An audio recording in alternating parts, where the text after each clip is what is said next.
రసేంద్రియం జయించడం అత్యంత కష్టం. రసేంద్రియం అంటే నాలిక. నాలిక రసానికి గుర్తు. శబ్ద రూప రస గంధాలు అని చెప్పి మనం చెప్పుకున్న పంచ తన్మాత్రలు చెప్తుంటామే, అందులో ఈ రసగ్రంథి నాలికది. సో దీన్ని జయించడం అనేది చాలా కష్టం విషయం. తర్వాత ఇంకొక ప్రమాదం కూడా ఉంది, ఏమిటి చూడండి. భోజనం త్యజించినందువలన జిహ్వచాపల్యం అధికం అవుతుంది. అందుకని నేను ఉపవాసం ఉన్నానండి అని చెప్తూ ఉంటారు. కూర్చున్న కాడి నుంచి వాడి బుద్ధి దాని మీదకే పోతూ ఉంటుంది. అక్కడేదో వంటింటో వంట జరుగుతుంటే వాళ్ళు వేసిన పోపు వాసనకి ముక్కటి వెళ్ళిపోతుంది, మనసటి వెళ్ళిపోతుంది, మొత్తం వెళ్ళిపోతుంది. అందుకని నటించడానికి వీలుగా ఉపవాసం ఉన్నామని ఎవరు మిమ్మల్ని మనం మోసం చేసుకోవద్దు.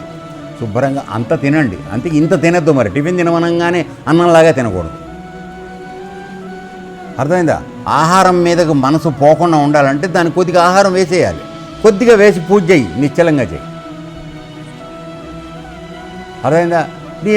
అవన్నీ కొన్ని విపరీత జ్ఞానంతో నేను ఏమి ముట్టుకోనండి, అసలు ఏమి ఆహారం తీసుకోను, నీళ్లు కూడా తాగను, ఇవి కొద్దిగా ఏమవుతుందంటే ఇంద్రియాలని తప్పింపజేయడానికి, అనవసరంగా తప్పింపజేయడానికి ప్రయత్నం చేసి లోపల ఆడుతున్నటువంటి పరమాత్మకి అత్యంత క్లిష్టం కలిగిస్తున్నారు మనం.